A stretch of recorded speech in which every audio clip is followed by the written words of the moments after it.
Hi there, this is Cory with Mountains to Sound Home Inspection. I am at a beautiful home up here on Cougar Mountain in Bellevue, Washington. Just wanted to talk a little bit about siding right now.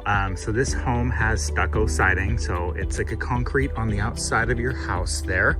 But one thing I wanted to point out here is these beautiful arborvitae. So these are right up against the siding, and we always want to recommend that you keep a safe distance from that siding and that tree there to prevent any moisture intrusion, if there is any cracking, to prevent pests and things like that getting in there. So again, these are really cool, but we like to see them at least 6 inches to a foot away from the home there.